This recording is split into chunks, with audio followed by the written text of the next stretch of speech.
Well, welcome to Focus Today. I'm your host, Perry Atkinson, and we are delighted to have back with us today Ed Conard. He's authored the book Unintended Consequences and a former partner with Bain Capital.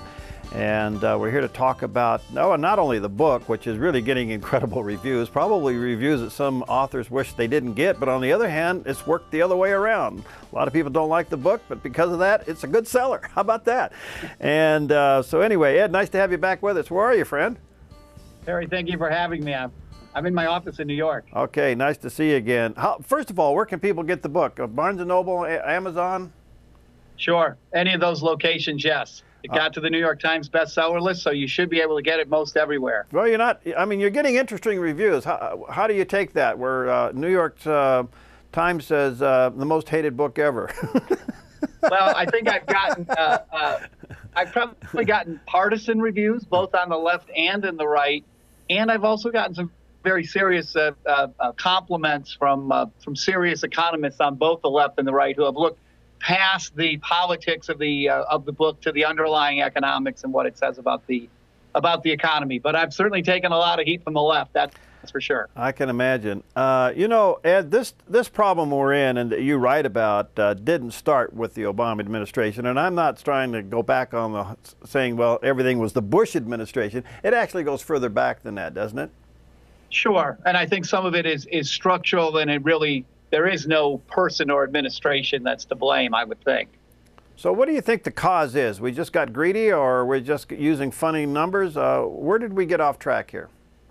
Well, if specifically about the financial crisis, I believe that when we ran up large trade deficits, 6% of GDP in 2007, that brings a lot of risk-averse capital into our country. The Chinese are very big savers. They buy our assets instead of our goods. They bought government-guaranteed debt. That pushed investors, risk-averse investors, into the private sector. They shorten up the duration of their loans, and we end up with a lot of short-term capital that can be withdrawn from our banking system overnight. If we don't put that capital to work, we'll get slow growth and high unemployment, exactly what's occurring right now. But if we do put that money to work, then we face the risk that investors will panic, that savers will panic and withdraw their money from our banking system, and we can't sell assets fast enough to cover the withdrawals. So there are costs and benefits on each side of the equation. I think myself that it's better to suffer the risk of withdrawals in order to get the money put to work so that we can have high employment and faster growth. But I believe that really is the crux of what led to the crisis. And I wouldn't blame that on Democrats, Republicans, Bush, Obama. I think it's just a problem that we have to deal with if we want our economy to be as successful as it can be. The millions, if not billions of dollars are sitting on the sideline that's not being invested and not using at a level of risk. I mean, what incentive would there be for a businessman to take that risk today? I think right now the Fed has lowered the short-term interest rate to 0, and they dare anyone to use that risk-averse short-term debt. It's hair-triggered. It can be withdrawn at any time. And I think, as if no one learned their lesson the last time. So no surprise that isn't leading to higher growth. I think there's very little that they can do in terms of interest rates that is going to motivate people to put that money back to work, whether it's banks lending it or businesses borrowing it. And so everyone has dialed down their risk-taking to compensate for this now recognized risk of withdrawals. We didn't see it in 2007. We thought that implicit government guarantees, which stand behind our banking system, whether we want to admit it or not, would hold the money, the deposits in place, but that didn't hold the deposits in place. In fact, the government made $15 trillion of guarantees, and there was still $1.5 trillion of withdrawals. Had the guarantees been smaller, the withdrawals would have been much bigger. Just contrast that for a second to, there's about $300 billion of subprime losses. Most of that's going to be suffered outside of the banking system. So a small amount of losses can trigger a very large withdrawal. It's a very highly unstable equilibrium, if you will. And it's something that our economy has to deal with because there's a lot of short-term money. And if we don't put it to work, we will get the recession that we have. How damaging, Ed, was the stimulus programs? Well, I think that they run up the debt and they produce perhaps a little bit of employment in the short run.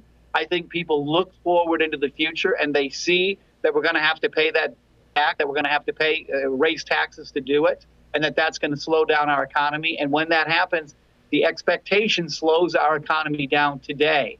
And so I think on the left, when they push fiscal stimulus, they never talk about, Robert Lucas, famous economist, won the Nobel Prize, who said no, that there's a lot of rational expectations. People look forward into the future, and they'll dial back today to compensate. So I think that fiscal stimulus produces much less stimulation than it would appear to. Maybe it produces a little bit over a short period of time, but then the long-run cost of that is much greater than the short-run benefit. So I think it's a mistake, quite frankly. I think if it wasn't, Greece would be the most prosperous country on the planet.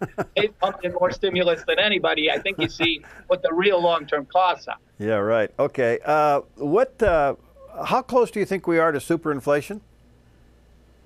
I think it's I think it's a real threat. I think that the Chinese are no longer buying our government debt. I think they dialed back, let's put it that way. And so there's a big funding gap that has to be filled because they're off buying riskier assets like equity and things like that. I think the government is printing money to fund that deficit, and you got to worry that that's going to lead to inflation in the long run. I think in the short run, what's really happening is all the money is sitting idle, unused, so it's not creating any inflation because it's not creating jobs, it's not creating any increase in housing. So there has to be a revival in the real risk that people want to take. They don't want to take that risk right now. So at the moment, I think you can print money and not get inflation because you don't get any response from the economy. But in the long run, you have to be very worried that as you keep funding government spending by printing money instead of taxes or borrowing money, what else can that do but lead to inflation? You have to be very concerned, I think. All right, back to your Bain Capital's days. You worked side by side with Governor Mitt Romney, and now he looks like he is the nominee on the Republican ticket. Does he understand this problem from your point of view? Well, he read the book. We discussed it. I'm not at liberty to tell you everything he thought about the book because there's lots of course, the book covers a lot of ground. There's a lot of controversial issues in the book, and I have some very controversial proposals in the book that I think anybody should be rightly skeptical of. I'm trying to be creative and thoughtful. But I think that he has a very deep understanding of how the economy works, both from a long-term perspective and the importance of entrepreneurialism and risk-taking and investment in innovation. And I think he also is advised by some very capable people like Glenn Hubbard and Greg Mankiw, famous top-notch economists who understand what the issues are in the short run and certainly recognize that people have withdrawn from risk-taking and that a lot of money sits idle on the sidelines. And until we put that money back to work, we're not going to enjoy faster growth and high unemployment. They may differ with me about how to do that, but I don't think they differ in the diagnosis. Okay. That was my other question was, has he surrounded himself with some good advisors that you're comfortable with? I have enormous respect for the economic advisors that he has. Glenn Hubbard, I think, has been a standout for a long time, and Greg Mankiw at Harvard is a very, very thoughtful economist who balances, I think, all sides of the economic philosophies that rule economics. There's different schools. I think he does a great job of stepping across the schools. There was an article that today in one of the headlines, I think it maybe was on Drudge, where Governor Romney has now signed the pledge to repeal Obamacare, and I guess he would do that by creating a law that would just defund it. And if he has the support in the House and the Senate to get it through, then that could be history. How much of a boost to the economy would that be if Obamacare is shut down? Well, I would think that any thing that reduces long-term spending will have more of an impact today than people realize, because as I said before, we look forward in the future and recognize that our taxes are going to be very high. And so I think that in the case of Obamacare, it's really funded by a lot of gimmicks. There is no funding for it. It pretends that they're going to reduce Medicare, that they're not going to reduce to pay for it. And so I think everyone recognizes there's no free lunch. We can't just tax the successful investors and small businesses and risk takers that create our jobs to pay for it, even though some people with wishful thinking might want to believe that we can do that with no effect on the economy. And so I think that that everybody recognizes that healthcare spending is out of control, that we've had a huge expansion with Obamacare, and that we really have come up with no method for paying for it. So I think it slows our economy down today and has a significant impact. How much? I don't know that anybody really knows. I'm sure some people have tried to quantify. I don't know what the range of the estimates are, but it's got to be significant. Yeah. You know, I don't want to oversimplify this, the severity of our economic problems, but there's been a couple articles that has suggested that just the election of Mitt Romney to the presidency would be a huge boost, and there would be a lot of incentive for that sideline money to come back into the market. I certainly believe that. I think if you have a pro-private sector government instead of a pro-government government, that the private sector will respond to that it will eliminate a lot of the uncertainty and give the economy, the private sector, more confidence in the future. So I certainly believe that. I think it also depends on what happens in the Senate. I think obviously the Republicans will hold on to the Congress, but I think it's going to come down to very close numbers in the Senate. If the Democrats have an ability to filibuster and prevent change, I think it will have less of an impact than if the Republicans win a majority and are able to make the changes. All right, we're seeing some small cities go bankrupt. You're watching it like I am. California now is going to have 3 or 4 this year. And is that an indicator of the fact that we just cannot support, A, federal mandates, B, we can't even support these entitlements?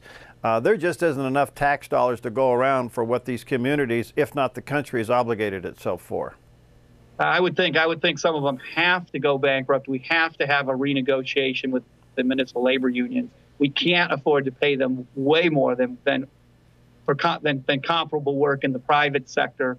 I think it's been very easy for politicians to offer them pension benefits in the future that don't need to be paid for today, and those costs are coming home to roost.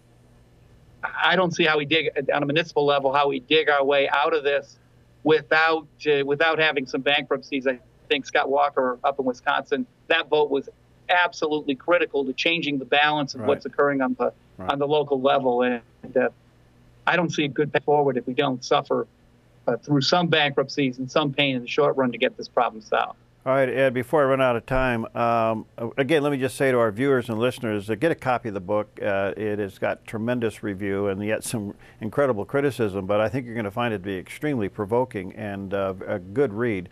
It's called Unintended Consequences. There's a picture of it there on the screen by Edward Conard, and you can go online at Amazon or Barnes & Noble and get a copy of it. Ed, to kind of end our time together today, do you advocate tax cuts? Are you for it?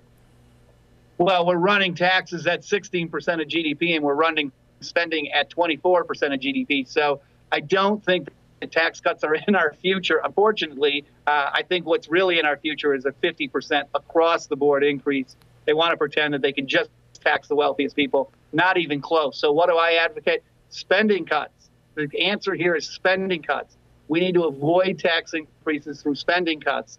But I think that it's unlikely that we're going to get tax reduction from where we are, given the state of the economy. I think we got to quit pretending that the economy is going to rebound back and the government spending is going to drop from 24% of GDP down to a more normalized 19 to 20%. We're not going to get bailed out with wishful thinking here. We got to roll up our sleeves and take the tough actions. So I advocate spending cuts. It's all about spending. It's not really about taxes. It's about spending. Spending is what causes taxes. That's right. Hey, Ed, thanks again for letting us have a few moments of your time. I value that greatly, and best to you and your work, and keep up the good work. Are you writing any articles besides books, or you have any periodicals or things like that? I have written some op-eds. There was one in Harvard Business Review. There's another one in Foreign Policy magazine, and I have a few sitting on my desk. I'm always submitting to the newspapers. I have one that I hope to submit in a day or two. Okay. So, yes.